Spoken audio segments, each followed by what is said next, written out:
I'm in 1 Corinthians chapter 9. Paul, of course, has had a lot to say between 1 Corinthians chapter 1 and 1 Corinthians chapter 9. In talking to the church there in Corinth about the problems that they were dealing with and answering questions. Now, there was something that was going to happen by default because of his communication with them, because of the things that he shared with them. He told them things like this person needs to be removed from the church, and that the fact that there were a lot of people who were boasting about the fact that that this guy had his father's wife, for example. There were issues concerning sin that was taking place within the congregation that was causing too much of a disruption.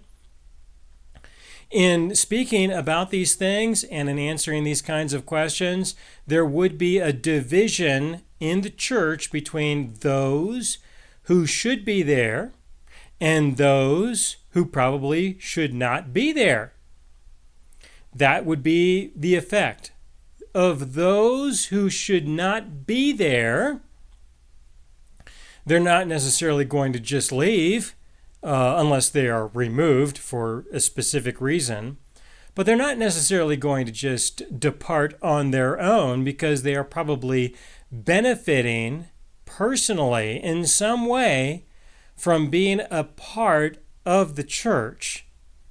Okay, and so there's going to be a group of people. There will be some people, however many that is. There's going to be somebody who is still a member or a part of the congregation who really shouldn't be, and they are going to respond to what Paul is saying in a way that will allow them to somewhat remain. And this usually is because they are able to criticize Paul in some way. They're able to examine him and find something wrong with him. And then they can say, you see, there's something wrong with Paul, and so I should not be condemned or removed or whatever because he's not so good at being a Christian himself in comparison with us. This is the kind of stuff that goes on, and you just have to understand that and deal with that. But Paul is expecting some resistance to the things that he has had to say, some rejection, and he is anticipating the kinds of things that people might bring up to use against him in response to what he is writing to them in this letter. And so in chapter 9, he presents a few things to respond to the anticipated response.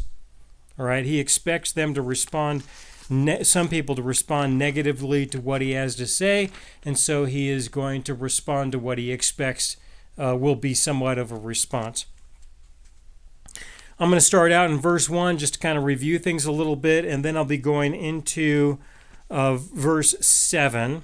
So from verse 1, he says, "Am I not an apostle? Am I not free?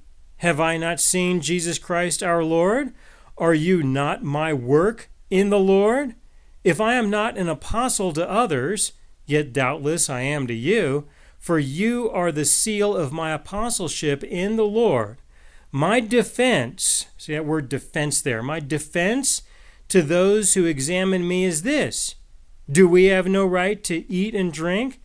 Do we have no right to take along a believing wife, as do also the other apostles, the brothers of the Lord and Cephas? Or is it only Barnabas and I, who have no right to refrain from working?" All right, and so I spoke a lot about the idea that they are doing work, and I introduced the fact that they are not being helped with regards to the work that they are doing. Moving into verse 7, he says, whoever goes to war at his own expense. Who plants a vineyard and does not eat of its fruit? Or who tends a flock and does not drink of the milk of the flock?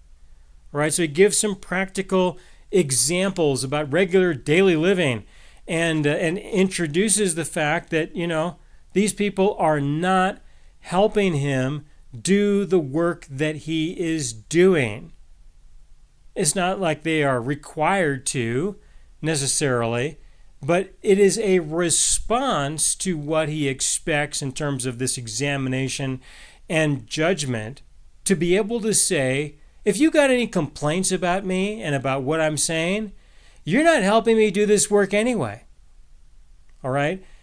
But he now expands this a little bit and subtly criticizes the people who are there who really shouldn't even be there. Okay, so let's look at a few of these examples here again.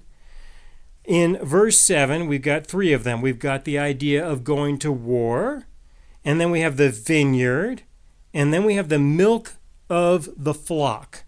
Okay, I'm going to address the milk of the flock and the vineyard, and then I'll talk about the issues related to going to war as the example that he's using.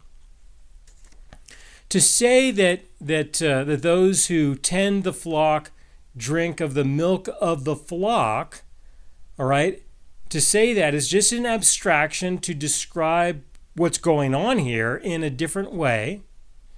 Now, if there is a flock, and there is, right, this is the flock, the church of God there in Corinth. And who was the person who established and founded the church there in Corinth in a significant way? It was Paul. He was the one who founded this congregation, founded this flock, has been tending this flock, has been helping this flock just by them asking him questions like they are, is an illustration to show that he is contributing significantly to the flock, right, there in the church. And who is drinking of the milk of the flock?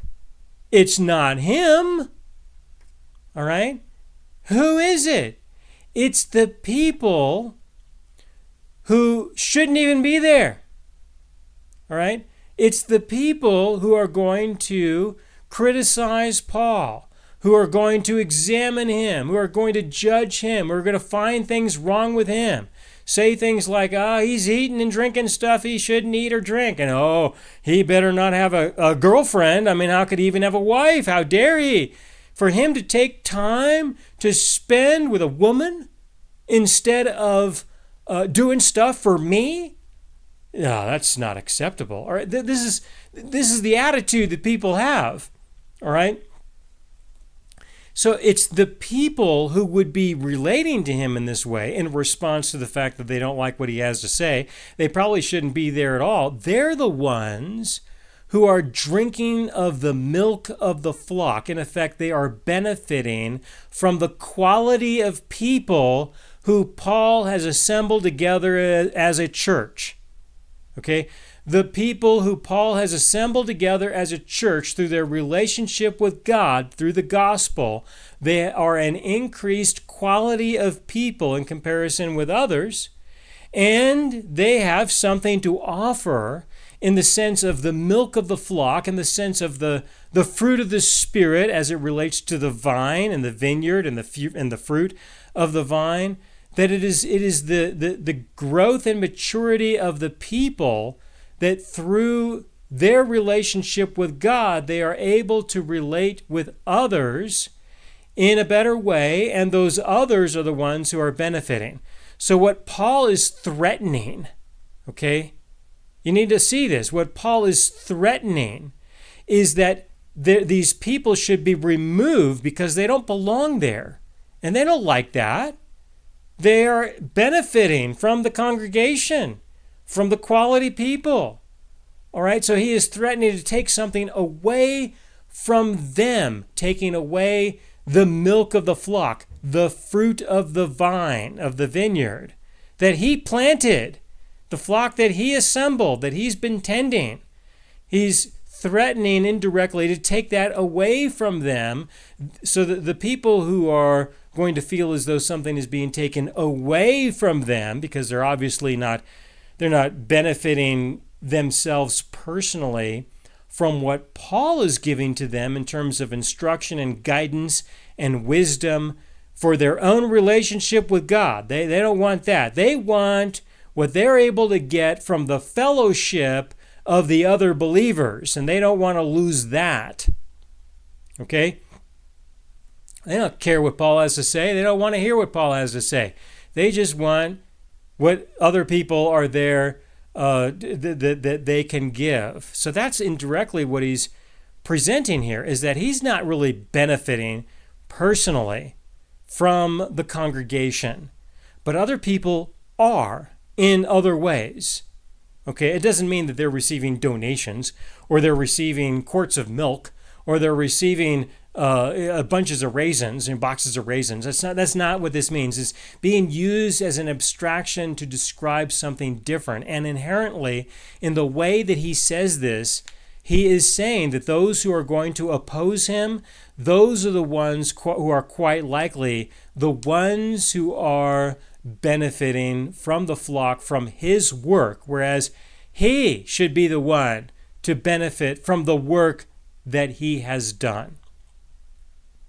All right, the beginning of verse 7, he speaks about the subject of war. Who goes to war at their own expense? All right, and that's a practical question. Now, in Israel, the way that the nation of Israel was originally established by God, and then the people wanted things to be different later. They wanted a king later who would then have a standing army. But before that, the way that God organized the nation of Israel, everyone did go to war at their own expense. But the people would only go to war in defense of the country in the event that the country was being invaded. All right, so there was no standing army. In effect, everyone was, for the most part, in the military. They were the ones everyone would go to war, or at least the males of the households of the family. They would do that, and that would be done at their own expense. Everybody knew that. Everybody knew that of what they produced, they would need to save some of what they produced. All right, they would produce more than what they would consume, and they would save the difference, and that a portion of that might be needed in order to provide the head of the household, or those men who would go to war, with the resources that they would need in order to engage in war in defense of an invasion of the land. That was how God assembled the nation of Israel, and it was a situation when people would go to war at their own expense. Okay, but after that, and in the rest of the world, and for the most part, the rest of history, with some exceptions, of course, but in general, that's correct. People would not go to war at their own expense. Someone would have to pay for that. All right, that would usually be by the king, and he would pay for that with taxes that he collected from the people. All right, I know, I get it. So it would be at their expense. It's just that it would be indirectly expended. Okay, indirect. It would be through a form of taxation. And so even then, yeah, everybody goes to war at their own expense in another way. But in this example, he's showing that there is a war that is taking place. All right, there is a war that is taking place. It is a spiritual war, but it still is a war. Right now, in the regular natural physical wars, in general, it can take 6 to 7 people to handle and manage all of the logistics in order to enable one warrior to have the resources to actually engage in the warfare. All right? I mean, that's how big of an expense that this would be. The people themselves cannot support this. The resources have to come from somewhere, and they do. They come from the mechanisms that are put in place by the kings, however those get organized. So the expense is tremendous. Within a spiritual war, there is expense there also. There really is. So what Paul is effectively communicating to the church there in Corinth is that he is engaged in the conflict. He is engaged in the war. He is engaged in the development and in the growth of the people of the church. And he really is doing all of this at his own expense. All right? What he is doing at his own expense. Now, it's likely that if he didn't have to do this at his own expense, he could do a lot more. But what he is able to do is what he can do at his own expense. So while he could certainly do a lot more if he didn't have to do all this extra work, he could do a lot more. At least what he is doing is what he can do. All right? Now, for myself, I was able to do what I was able to do with what I had. And a lot of it was done at my own expense. And a lot of what I continue to do is done, a good percentage of it is done at my own expense. If 100% of what I did was supported by others, then what I could do, what I could have done, and what I am doing now, and what I could do in the future, would certainly be substantially more than what I have done, what I am doing, and what I will likely do in the future. But I am still able to do what I can. So also, this is what I want you to see with the Apostle Paul. Yes, he could have done so much more, but what he did was what he could do. And what he did was great, right? What I've done is great. I'm not like the Apostle Paul, although some people try to make it sound like I am. I'm not, all right? Paul is different. I am not Paul. I am Aaron. Okay, all right? We're two completely different people. But Paul mentions this, that he is engaged in the war, and he is engaged at his own expense. Now, if the people who he is warring against, all right, these people who are wanting to oppose him because they don't like what he has to say, they are getting their resources from the church that he founded. Right? They're warring not really at their own expense, but at the expense of the flock through which they are drinking the milk and eating of the fruit of the vine in an abstract way. All right, not necessarily. Certainly, I wouldn't expect it to be in a measurable way, such as with money or with milk or with like a box of raisins or whatever.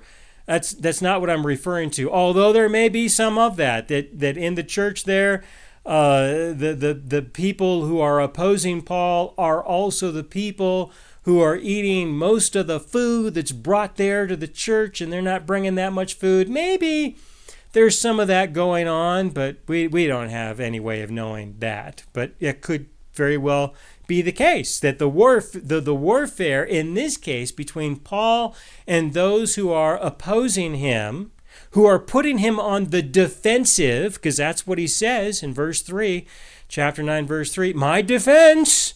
All right, what are you doing? Putting him on the defensive. What is this? All right, this is inherently stated in verse 7. Okay, let me show you verse 3. Get my glasses together. Verse 3, chapter 9, 1 Corinthians chapter 9, verse 3, my defense to those who examine me is this. I mean, what is that for? That's because there's opposition. There's warfare. Verse 7, whoever goes to war at his own expense, Paul is. And what about his opposition? It appears to be at the expense of the church. All right? At the expense of those who should be there. At the expense of those who Paul assembled. Yeah. Okay. So let's go ahead and go to verse 8. Do I say these things as a mere man? Or does not the law say the same also? I think the Lord has something to say about this, not just some guy. As an example, in verse 9, for it is written in the law of Moses, you shall not muzzle an ox while it treads out the grain. Is it oxen God is concerned about? Or does he say it altogether for our sakes? For our sakes, no doubt, this is written, that he who plows should plow in hope, and he who threshes in hope should be partaker of this hope. If we have sown spiritual things for you, is it a great thing if we reap your material things? All right, and then he goes on and mentions others. I'll come back to that in just a moment. All right, but he uses an example that God in the law spoke about the ox and the treading of the grain. And Paul says, it wasn't really about the ox. It was about using this as an example for later. When the new covenant would go into effect, it would be the end of the Levitical priesthood, but the work of God would continue. And how is the work of God going to be supported? How is it going to work? There's only so much that can be done by individuals doing it by themselves. If we would work together as a collective, there is so much more that we can do as a group, as a church. All right? So the example of the ox in treading out the grain. The ox is going to be walking over this grain to break off the chaff, and then it's going to be winnowed. And then there will be a measure of grain that's going to be available for use. If you take the muzzle off the ox, he's going to eat some of the grain that he's walking on. But he's not going to eat all of it. He's only going to eat some of it. And in comparison with the amount of work that he's doing, if you were to do it by yourself, if you were to winnow to break the chaff, thresh. If you were to thresh the grain by yourself, without the help of an ox, you're not going to be able to get as much grain as you would get if you used an ox and let him eat whatever he wants. Okay? You're not going to lose that much. Compared to what you're going to gain, it's better to do it that way. So it is also with the work of the ministry. When you have a congregation of people and you have an ox who is doing a significant amount of work, if the people of the congregation would give a little bit of their grain, all right, a little bit of what they have to the ox, and so that the ox can work more, can work effectively, much more than they would be able to work if they were muzzled. If that would happen, then you would find that the people who give to the one who is doing the work, what they give is not going to be a significant amount. It doesn't have to be a significant amount. Not enough that it would even really be noticeable, and what they would receive in return would be greater than what they gave in a lot of ways. That's generally how it works. I've seen that in my own ministry just fine. There have been some people who have given sacrificially. There really has. There's been some people who have given sacrificially in a noticeable way. But the overwhelming majority of the people who have ever given to the work that I've been doing have given me an amount that they would never even notice being gone from their budget. They have lived their lives the same way that they would have lived their lives if they would have kept the money that they would have given to me. It's not that much, but it was enough that enabled me to be able to do a profound amount of work through which they benefited themselves greater than what they would have been able to have if I did nothing, relatively speaking. That's just the relationship that we can have with one another in order to do more than what we would be able to do otherwise. All right? So Paul uses that as an example to say, look, he could do so much more than what he is doing, but he is an ox and he is muzzled. All right? He absolutely is a muzzled ox. But even though he is a muzzled ox, this is what he can do. So this is what he does. That's what he's got. So he does what he can with what he has. But he is, in effect, a muzzled ox, and then there's these other people who are eating up the grain, all right, which can be an abstraction for some of the bread that gets brought to the fellowship. And he has more to say about that in later chapters about people eating up all the food, the drinking the wine and eating the bread. All right, you can get the sense for what he could be relating to these people using these examples. All right, that it's the people who are opposing him that are using the very resources that he was able to produce through building and founding the congregation. All right, that's verse 9, 10, 11. From verse 11, if we have sown spiritual things for you, is it a great thing if we reap your material things? And considering what they would likely give, no, it wouldn't be.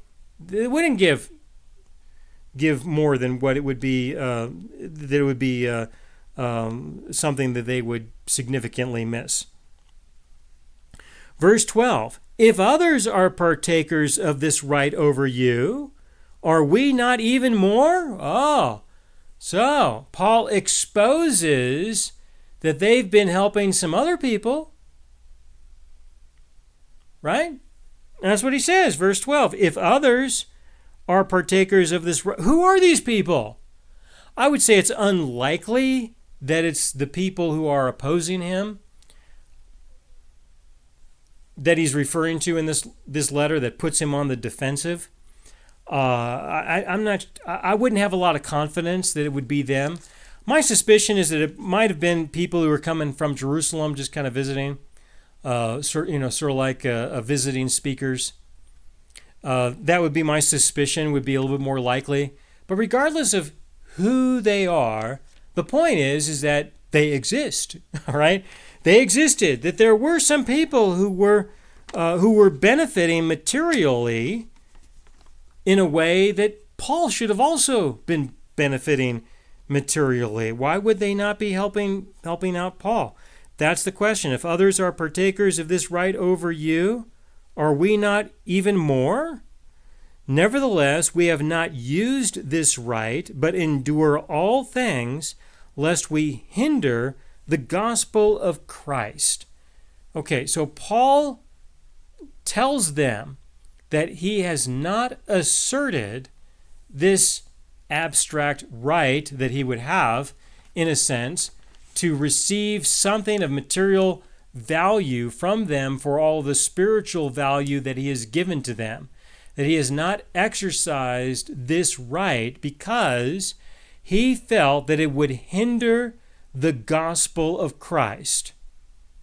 All right, what does this really mean? This means that as he knows these people, considering the relationship that he has with them, he felt that it was quite probable that if he asked them for anything, that they probably would not only refuse to give it to him, but they would also not want to hear what he has to say about spiritual things. That they would just consider that to be a way of moving away from Paul because they would say no. It would be easier for them to kind of disconnect from him a little bit, maybe due to shame and embarrassment. But regardless of what it would be, they don't see Paul as a person worthy of support. All right? Okay, they don't see him as a person worthy of support. He understands that. But he still wants to contribute to their lives. So he won't ask for support because he realizes that if he doesn't, they'll be more willing to listen to what he has to say. They'll be more willing to receive what he has to offer for free without any shame or guilt for saying no to helping him out. Okay, that he would rather do that to increase their lives, to increase their relationship with God, to increase who they are. He would rather do that than to find himself only being able to have a relationship with fewer people and not to be as effective as he could be otherwise. So he's willing to forego, to let go of what he could receive in order to see a greater increase in the kingdom of God in this case, because he can see that would be the case. I mean, what would it look like if I was to say, all right, now listen, none of you can watch this video unless you send $1, right? That wouldn't make a difference with the number of views well, I suppose maybe it probably could make a. I haven't even thought about it.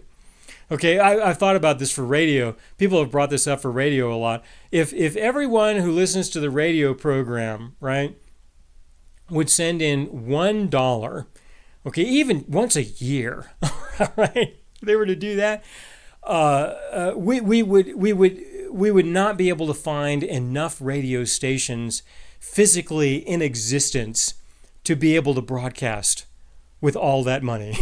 We would not likely be able to find enough radio spots. I mean, I could go to the National Religious Broadcasters Convention where all the radio stations show up trying to get more people to buy time on their radio station. I would walk in there and I'd take them all.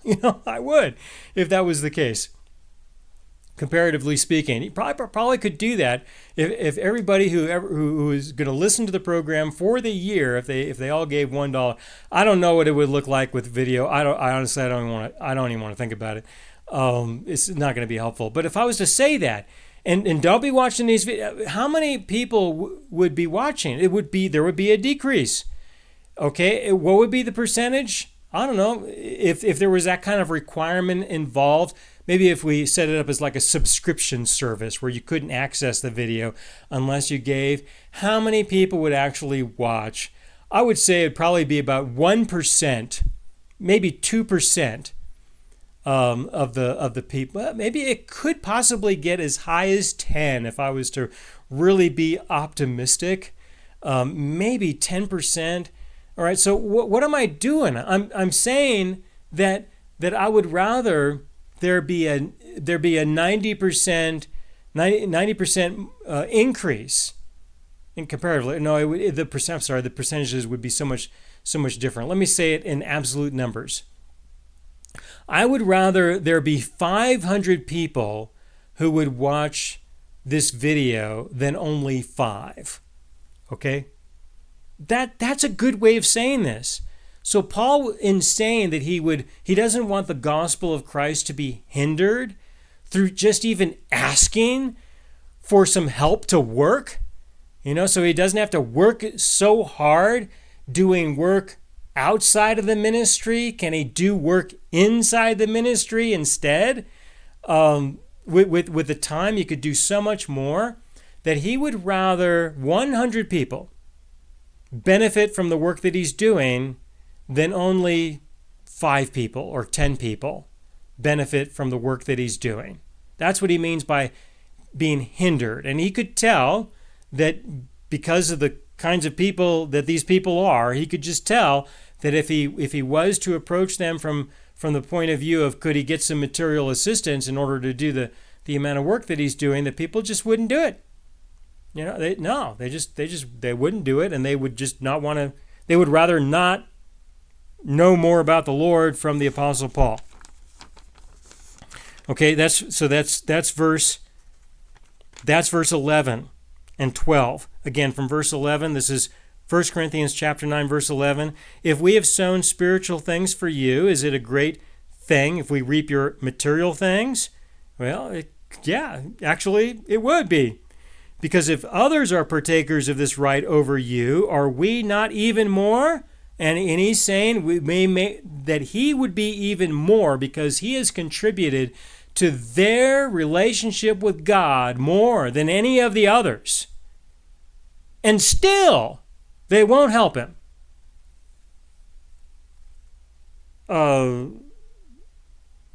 Nevertheless, we have not used this right, but endure all things, lest we hinder the gospel of Christ, him and Barnabas, Paul and Barnabas. This was a decision. Now, through this decision, they do not owe him. Okay, and I would say the same thing of the people who have benefited from my work. They don't owe me, okay? You do not owe me. We are not in a debt relationship per se. I don't want to see that. I don't want to understand it from that point of view. You want to help me, you're going to help me do work for tomorrow and the next day. Not for what I've already done, but so that I can keep working. So Paul, was relating to them in this context to say, in effect, yeah, while he does have a greater claim, no, they do not owe him, because he could see that he could have a greater impact and a greater effect for the kingdom of God if he didn't than if he did. And so that becomes the decision. That becomes the choice that people make. Okay? All right, so I'm going to pause here. He goes on and he continues with this theme a little bit, but for the sake of time and just dividing this up a little bit, I'm going to pick this as the stopping point. So here's the question for those of you who are using this for small groups. The question is, what would your growth look like without those who helped you know the Lord? Okay, of those, you know that there are people who have helped you to know the Lord and to know the Lord more. If you did not have them in your life, then what do you suppose your growth would look like today? Is there some way that you could perhaps describe that and how you wrestled and how with the issues that were important in terms of your growth and maturity in Christ Jesus? What if you didn't have those people? Then what would it look like? All right, and I'll continue in the next message. Thanks.